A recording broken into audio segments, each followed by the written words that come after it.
नमस्कार, पुनः आप सभी का एक बार ज्ञान वैविध्य चैनल में स्वागत है।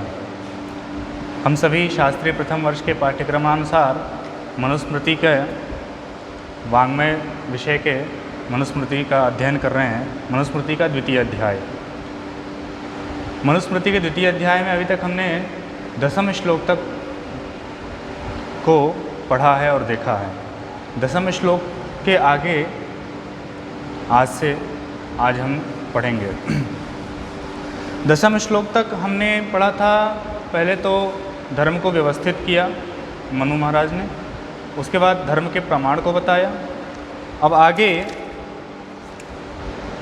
धर्म के प्रति जो प्रमाण बताए गए हैं, श्रुति, स्मृति, सदाचार और आत्मसंतुष्टि। श्रुति, स्मृति, सदाचार एवं आत्मसंतुष्टि, ये 4 धर्म के प्रति प्रमाण बताए गए हैं।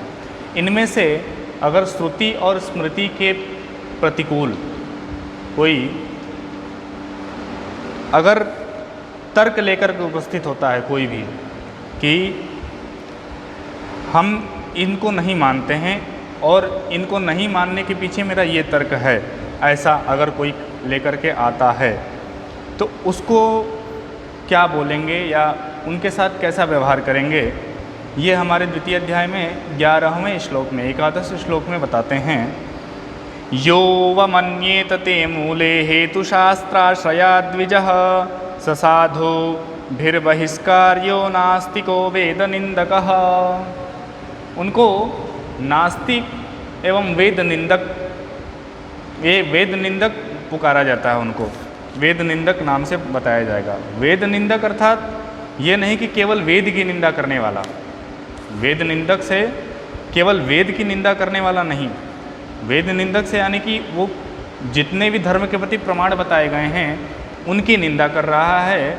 अगर स्मृति की भी कर रहा है, श्रुति की भी कर रहा है, और सदाचार और आत्मतुष्टि, इन सब का अगर वो तर्क के विपरीत तर्क के अनुसार, उसके विपरीत अगर उसका तर्क दे करके विरोध करता है तो उसको वेद निंदक बोलेंगे। जो ब्राह्मण आदि प्रतिकूल तर्क के द्वारा धर्म के प्रति प्रमाण भूत श्रुति तथा स्मृति को अपमानित करता है, वह वेद निंदक नास्तिक वैदिक विद्वानों के द्वारा बहिष्कार्य है। अर्थात वैदिक समाज से वो बहिष्कार्य है, वो नास्तिक एवं वेद निंदक कहलाता है। आगे बताया सील का आचार में अंतर्भाव किया जाता है। 12 श्लोक में कहते हैं कि वेदः स्मृतिः सदाचारः स्वस्य च प्रियमात्मनः एतच्चतुर्विधं प्राहुः साक्षात् धर्मस्य लक्षणम्। वेद, श्रुति, स्मृति, सदाचार एवं प्रियम आत्मनः एतच्चतुर्विधं साक्षात धर्मस्य लक्षणम। अर्थात वेद, स्मृति, सदाचार तथा आत्मतुष्टि, ये 4 प्रकार के धर्म के प्रति प्रमाण कहे गए हैं।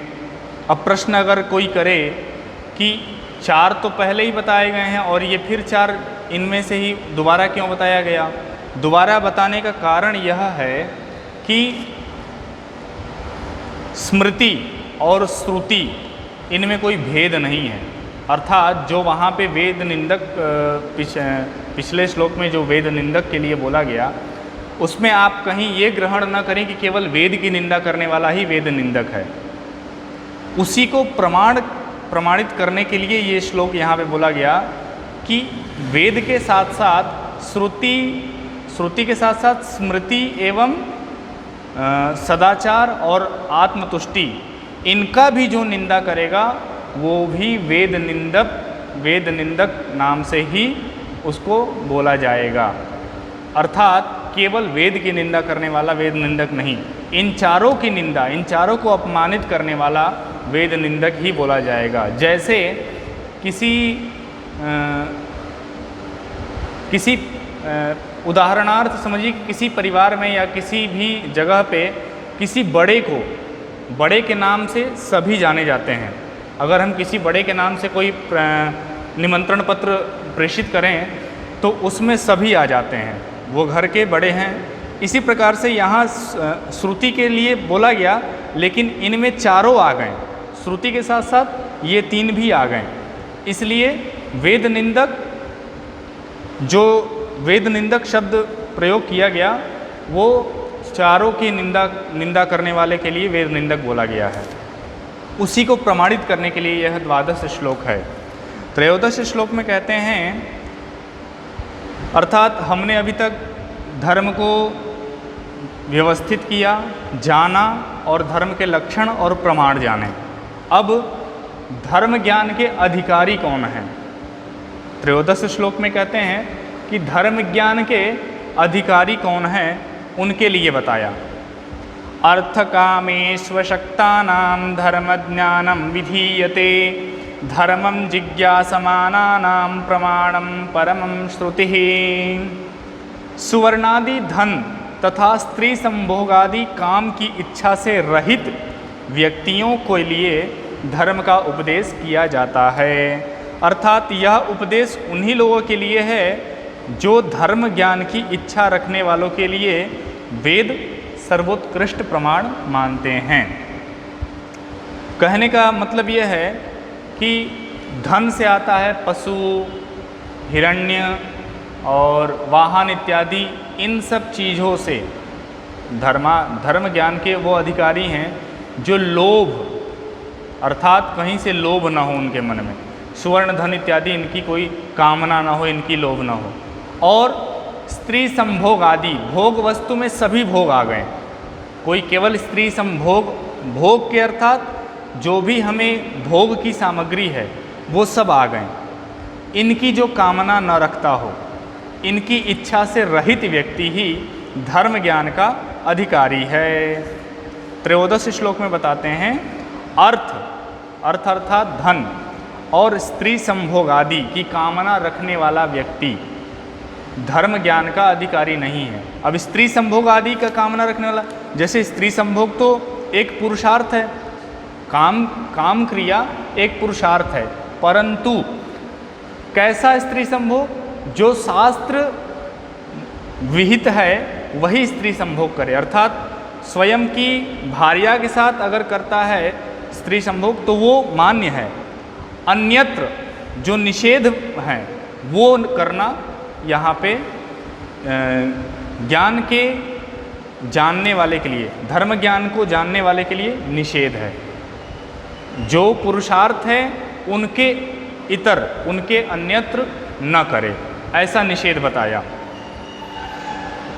और 14वें श्लोक में कहते हैं, श्रुति और स्मृति का परस्पर विरोध होने पर, श्रुति और स्मृति का परस्पर विरोध होने पर श्रुति का प्रामाण्य बताया गया है। अर्थात जहाँ श्रुति और स्मृति का आपस में विरोध हो जाए वहाँ श्रुति को प्रमाण मानेंगे, वहाँ पर श्रुति वाक्यों को प्रमाण मानेंगे। और जब श्रुति वाक्यों में ही परस्पर विरोध हो जाएगा तो क्या होगा? तो श्रुति वाक्यों में ही परस्पर विरोध होने पर दोनों को ही प्रमाण मानेंगे, वहाँ दोनों ही प्रमाण माने जाएंगे। श्रुतिद्वैधम तु यत्र स्यात् तत्र धर्मावुभौ स्मृतौ उभावपि हितौ धर्मौ सम्यगुक्तौ मनीषिभिः। जहाँ वेद वाक्यों में ही परस्पर विरुद्धार्थ प्रतिपादकता हो, अर्थात दोनों वेद वाक्य विरुद्ध अर्थ का प्रतिपादन करते हों, वहाँ दोनों को धर्म माना गया है, क्योंकि विद्वानों ने दोनों को सम्यक धर्म बताया है। दोनों वाक्यों को श्रौत होने के कारण सामान प्रमाण्य बताए गए हैं, सामान्य प्रमाण हो जाते हैं। अतः दोनों वाक्यों के द्वारा प्रतिपादित धर्म अनुष्ठान करने योग्य है। उन दोनों में एक वाक्य प्रमाण है और दूसरा प्रमाण नहीं है, ऐसा कतई नहीं सोचना चाहिए। अगले में बताते हैं, वैदिक वाक्यों में परस्पर विरोध के उदाहरण को प्रस्तुत करते हैं। 15वें श्लोक में वैदिक वाक्यों में परस्पर विरोध के उदाहरण को प्रस्तुत करते हैं। उदितेनुदिते चैव समयाध्युषिते तथा सर्वथा वर्तते यज्ञ इति यं वैदिकी श्रुतिः। अर्थात वेद प्रतिपादित वेद के द्वारा अग्निहोत्र के 3 काल बताए गए हैं। अग्निहोत्र क्रिया के 3 काल बताए गए हैं वेद के द्वारा। कौन कौन से? एक सूर्योदय हो जाने पर, एक सूर्योदय हो जाने पर सूर्य के साक्षी में, एक सूर्य अस्त से पहले, वहाँ भी सूर्य आपके साक्षी रहेंगे। दूसरा सूर्योदय से पहले, और तीसरा आता है सूर्य एवं नक्षत्र से रहित जो काल होता है। इन तीनों काल में अग्निहोत्र किया जाता है। ऐसी वैदिकी परंपरा का व्यवस्था है। अब यहाँ उदाहरण क्या है? उदाहरण ये है कि कई जगह पे और कई स्रोत सूत्र इत्यादि जो हैं आपस में, जैसे बौधायन, आपस्तंभ, आश्वलायन आदि की परंपरा में सूर्योदय के पश्चात होम करना चाहिए, और माध्यान्हन वाजसनेयी के परंपरा में सूर्योदय से पूर्व होम करना चाहिए। ये आपस में विरोध हो गया। दोनों ही वेद से श्रुति से संबंधित हैं, दोनों ही उनके स्रोत सूत्र हैं, लेकिन आपस में दोनों का विरोध हो गया। इसी उदाहरण को प्रस्तुत करने के लिए ये बताए हैं कि मानना दोनों का है, दोनों का ही माना जाएगा। वो भी सही कह रहे हैं, ये भी सही कह रहे हैं। इसलिए श्रुति वाक्य गलत नहीं है। श्रुति वाक्य आपस में विरोध भले करते हों, लेकिन वो दोनों ही प्रमाण हैं, दोनों ही सही हैं, दोनों को ही मानना चाहिए।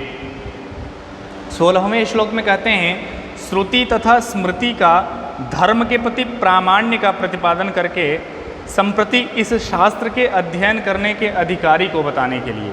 इस शास्त्र का अधिकारी कौन, इस शास्त्र को पढ़ने वाला कौन है?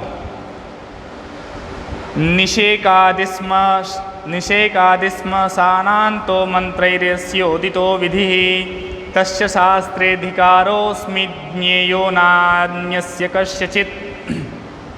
जिस व्यक्ति का, जिस पुरुष का या जिस वर्ण व्यवस्थित व्यक्ति का गर्भाधान से लेकर के अंत्येष्टि पर्यंत जो सभी हमारे 16 संस्कार बताए गए हैं, तो गर्भाधान से लेकर के अंत्येष्टि पर्यंत सभी जो क्रियाकलाप होते हैं, वो जिन व्यक्ति का वैदिक मंत्रों के द्वारा संपन्न होगा या कराता है, उस व्यक्ति को इस शास्त्र के अध्ययन में अधिकार प्राप्त है। उस व्यक्ति को इस शास्त्र का अध्ययन करने का अधिकार प्राप्त है, दूसरे को नहीं। किसी व्यक्ति को, जिस व्यक्ति का गर्भाधान से लेकर के और अंत्येष्टि पर्यंत जो 16 संस्कार होते हैं, वो 16 के 16 संस्कार वैदिक मंत्रों के द्वारा संपन्न होता हो, उसी व्यक्ति का इस शास्त्र में अध्ययन अधिकार प्राप्त है। आगे 17वें श्लोक में बताते हैं, धर्म के स्वरूप, प्रमाण तथा परिभाषा आदि को बता करके धर्मानुष्ठान के योग्य, धर्मानुष्ठान अर्थात जो भी हमें धर्म और अनुष्ठान इत्यादि बताए गए हैं शास्त्रों में, श्रुति में, स्मृति में या वैदिक विद्वानों के द्वारा, वो धर्मानुष्ठान हम किन देशों में करें तो हमें फलित होगा, वो हमें अच्छा फल प्राप्त कराएगा। इन देशों का निर्णय अगले श्लोक में करते हैं कि हम उस स्थान पे करेंगे तो हमें वो फलीभूत होकर के मिलेगा, वो धर्मानुष्ठान, वो कर्मानुष्ठान। बताते हैं, सरस्वती दृशद्वत्योर्देवनद्योर्दनन्तरं तं देवनिर्मितं देशं ब्रह्मावर्तं प्रचक्षते। सरस्वती और दृशद्वती देव नदियों के जो मध्य भाग हैं, उस देव निर्मित देव स्थान को ब्रह्मावर्त कहते हैं। ब्रह्मावर्त देश कहते हैं किनको? सरस्वती और दृषदवती नदी के मध्य भाग को ब्रह्मावर्त देश कहते हैं। उस ब्रह्मावर्त देश में जो हम कर्म करेंगे, धर्म करेंगे, अनुष्ठान करेंगे, वो अच्छे से फलीभूत होकर के हमें प्राप्त होगा। वहाँ अनंत गुना फल हमें मिलेगा उस कर्म का, उस धर्म का। जो हमारा कर्तव्य और धर्म अनुष्ठान शास्त्र विहित हम करेंगे, जो हमें शास्त्र उपदेश देता है और निर्देश करता है कि आपका धर्म कर्म ये है, और वो धर्म कर्म अगर हम ब्रह्मावर्त देश में करेंगे तो वो हमें अति कोटि गुना फलीभूत होकर के हमें प्राप्त होगा, ऐसा शास्त्रों का मानना है। अगले श्लोक में बताते हैं, अष्टादश श्लोक, सदाचार को बताने के लिए, सदाचार बताने के लिए। तस्मिन् देशे य आचारः पारम्पर्यक्रमागतः वर्णानां सान्तरालानां स सदाचार उच्यते। उस ब्रह्मावर्त देश में ब्राह्मण आदि वर्णों तथा संकर जातियों का जो आचार है वही सदाचार कहा जाता है। उस ब्रह्मावर्त देश में जो व्यक्ति रहते हैं, जो ब्राह्मण इत्यादि वहाँ रहते हैं, उनका जो आचार है वही सदाचार कहा जाता है, वही हमारे लिए सदाचार है। अगले श्लोक में कहते हैं कि ब्रह्मावर्त की अपेक्षा, मतलब ये तो ब्रह्मावर्त हो गया, अब इसके अपेक्षा कुछ न्यून देश, उससे कुछ न्यून, वो भी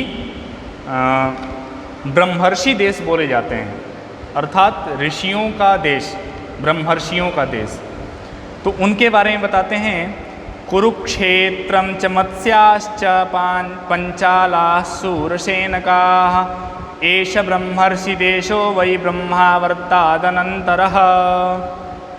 कुरुक्षेत्र, विराट, कान्यकुब्ज तथा मथुरा ये ब्रह्मर्षि देश हैं। ये ब्रह्मावर्त की अपेक्षा थोड़ा न्यून है, अर्थात वो देव स्थान है। जो ब्रह्मावर्त था वो देव स्थान था, देव क्षेत्र था, और ये जो है ब्रह्मर्षि क्षेत्र है। यहाँ पे ब्रह्मर्षि विचरण करते थे, यहाँ पे ब्रह्मर्षियों ने तपस्या किया है, ये उनका देश है। तो ये उससे थोड़ा न्यून है, थोड़ा सा।